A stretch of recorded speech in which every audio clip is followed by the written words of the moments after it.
The House of 1,000 Candles by Meredith Nicholson. Chapter 13. A Pair of Eavesdroppers. When I came down after dressing for dinner, Bates called my attention to a belated mail. I pounced eagerly upon a letter in Laurence Donovan's well-known hand, bearing, to my surprise, an American stamp and postmarked New Orleans. It was dated, however, at Vera Cruz, Mexico, December 15th, 1901. Dear old man, I have had a merry time since I saw you in New York. Couldn't get away for a European port as I hoped when I left you, as the authorities seemed to be taking my case seriously, and I was lucky to get off as a deckhand on a southbound boat. I expected to get a slice of English prodigal veal at Christmas, but as things stand now, I am grateful to be loose even in this God-forsaken hole. The British bulldog is eager to insert its teeth in my trousers, and I was flattered to see my picture bulletined in a conspicuous place the day I struck Vera Cruz. You see, they're badgering the government at home because I'm not apprehended, and they've got to catch and hang me to show that they've really got their hands on the Irish situation.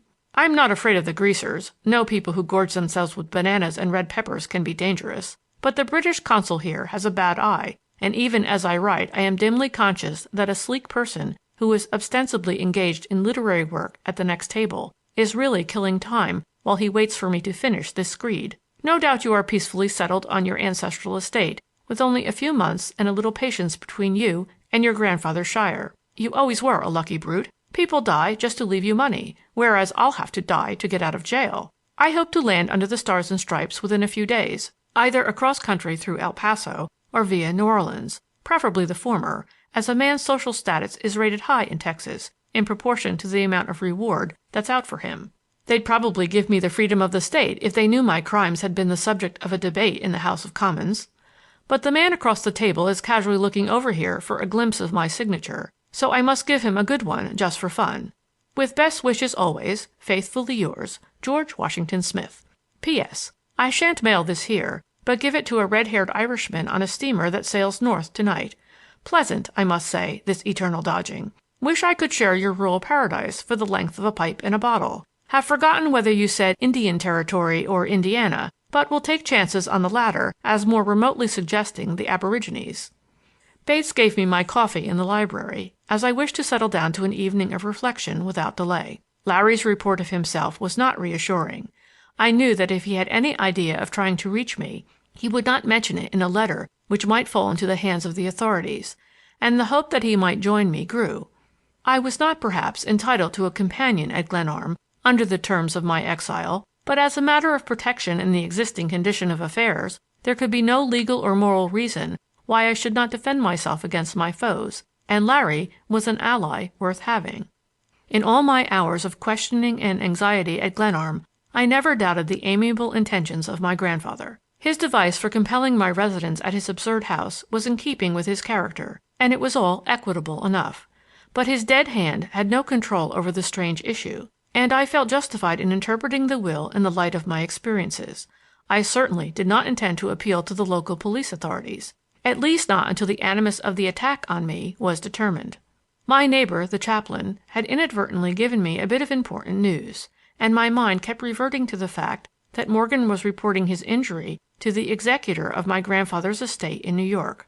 Everything else that had happened was tame and unimportant compared with this.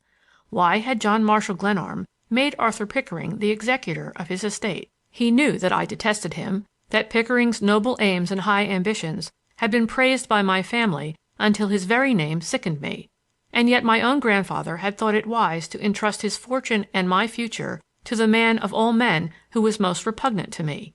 I rose and paced the floor in anger.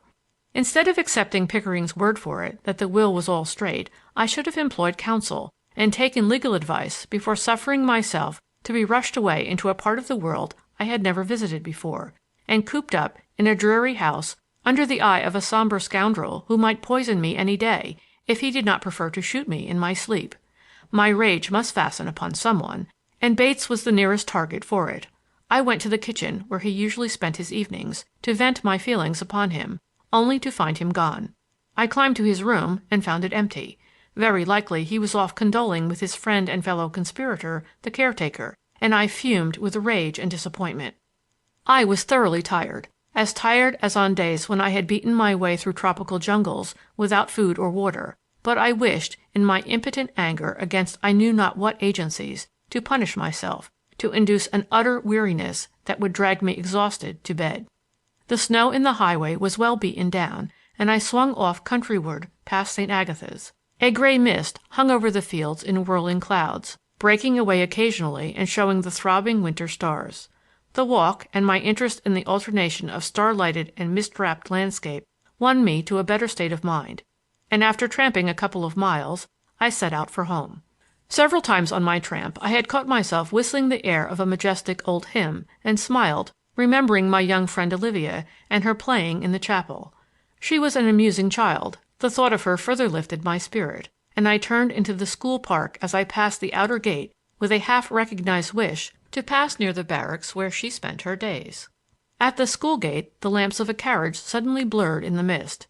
Carriages were not common in this region, and I was not surprised to find that this was the familiar village hack that met trains day and night at Glenarm station. Some parent, I conjectured, paying a visit to St. Agatha's. Perhaps the father of Miss Olivia Gladys Armstrong had come to carry her home for a stricter discipline than St. Teresa's school afforded. The driver sat asleep on his box, and I passed him and went on into the grounds. A whim seized me to visit the crypt of the chapel and examine the opening to the tunnel.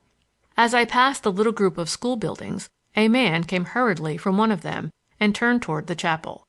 I first thought it was Stoddard, but I could not make him out in the mist, and I waited for him to put 20 paces between us before I followed along the path that led from the school to the chapel. He strode into the chapel porch with an air of assurance, and I heard him address someone who had been waiting. The mist was now so heavy that I could not see my hand before my face, and I stole forward until I could hear the voices of the two men distinctly. "Bates!" "Yes, sir." I heard feet scraping on the stone floor of the porch. "This is a devil of a place to talk in, but it's the best we can do. Did the young man know I sent for you?" "No, sir. He was quite busy with his books and papers." "Humph! We can never be sure of him." "I suppose that is correct, sir."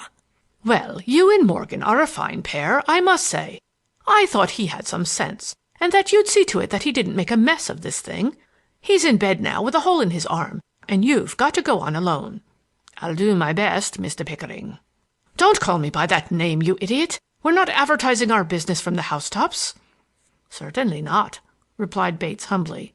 The blood was roaring through my head, and my hands were clenched as I stood there listening to this colloquy. Pickering's voice was, and is, unmistakable. There was always a purring softness in it. He used to remind me at school of a sleek, complacent cat, and I hate cats with a particular loathing. "Is Morgan lying or not when he says he shot himself accidentally?" demanded Pickering petulantly. "I only know what I heard from the gardener here at the school. You'll understand, I hope, that I can't be seen going to Morgan's house." "Of course not. But he says you haven't played fair with him, that you even attacked him a few days after Glenarm came." "Yes, and he hit me over the head with a club. It was his indiscretion, sir. He wanted to go through the library in broad daylight, and it wasn't any use anyhow. There's nothing there." "But I don't like the looks of this shooting. Morgan's sick and out of his head, but a fellow like Morgan isn't likely to shoot himself accidentally. And now it's done, the work's stopped, and the time is running on. What do you think Glenarm suspects?" "I can't tell, sir, but mighty little, I should say. The shot through the window the first night he was here seemed to shake him a trifle, but he's quite settled down now, I should say, sir." "He probably doesn't spend much time on this side of the fence, doesn't haunt the chapel, I fancy." "Lord, no, sir. I hardly suspect the young gentleman of being a praying man." "You haven't seen him prowling about, analyzing the architecture?" "Not a bit of it, sir. He hasn't, I should say, what his revered grandfather called the analytical mind." "Hearing yourself discussed in this frank fashion by your own servant is, I suppose, a wholesome thing for the spirit. The man who stands behind your chair may acquire, in time, some special knowledge of your mental processes by a diligent study of the back of your head. But I was not half so angry with these conspirators as with myself for ever having entertained a single generous thought towards Bates. It was, however, consoling to know that Morgan was lying to Pickering, and that my own exploits in the house were unknown to the executor. Pickering stamped his feet upon the paved porch floor in a way that I remembered of old. It marked a conclusion, and preluded serious statements. "Now, Bates," he said, with a ring of authority and speaking in a louder key than he had yet used, "it's your duty under all the circumstances to help discover the hidden assets of the estate. We've got to pluck the mystery from that architectural monster over there, and the time for doing it is short enough. Mr. Glenarm was a rich man. To my own knowledge he had a couple of millions, and he couldn't have spent it all on that house. He reduced his bank account to a few $1,000s and swept out his safety vault boxes with a broom before his last trip into Vermont. He didn't die with the stuff in his clothes, did he? Lord bless me, no, sir. There was little enough cash to bury him, with you out of the country and me alone with him. He was a crank, and I suppose he got a lot of satisfaction out of concealing his money. But this hunt for it isn't funny. I supposed, of course, we'd dig it up before Glenarm got here, or I shouldn't have been in such a hurry to send for him. But it's over there somewhere, or in the grounds. There must be a plan of the house that would help. I'll give you $1,000 the day you wire me you have found any sort of clue." "Thank you, sir." "I don't want thanks. I want the money or securities or whatever it is. I've got to get back to my car now, and you'd better skip home. You needn't tell your young master that I've been here." I was trying hard to believe, as I stood there with clenched hands outside the chapel porch, that Arthur Pickering's name was written in the list of directors of one of the greatest trust companies in America, and that he belonged to the most exclusive clubs in New York. I had run out for a walk with only an Inverness over my dinner jacket, and I was thoroughly chilled by the cold mist. I was experiencing, too, an inner cold, as I reflected upon the greed and perfidy of the man. "Keep an eye on Morgan," said Pickering. "Certainly, sir." "And be careful what you write or wire." "I'll mind those points, sir. But I'd suggest, if you please, sir—" "Well?" demanded Pickering impatiently. "That you should call at the house. It would look rather strange to the young gentleman if you'd come here and not see him." "I haven't the slightest errand with him. And besides, I haven't the time. If he learns that I've been here, you may say that my business was with Sister Theresa, and that I regretted very much not having an opportunity to call on him." The irony of this was not lost on Bates, who chuckled softly. He came out into the open and turned away toward the Glenarm gate. Pickering passed me, so near that I might have put out my hand and touched him, and in a moment I heard the carriage drive off rapidly toward the village. I heard Bates running home over the snow, and listened to the clatter of the village hack as it bore Pickering back to Annandale. Then, out of the depths of the chapel porch, out of the depths of time and space, it seemed, so dazed I stood, someone came swiftly toward me. Someone, light of foot like a woman, ran down the walk a little way into the fog and paused. An exclamation broke from me. "Eavesdropping for two!" It was the voice of Olivia. "I'd take pretty good care of myself if I were you, Squire Glenarm. Good night." "Good-bye," I faltered, as she sped away into the mist toward the school. End of chapter 13.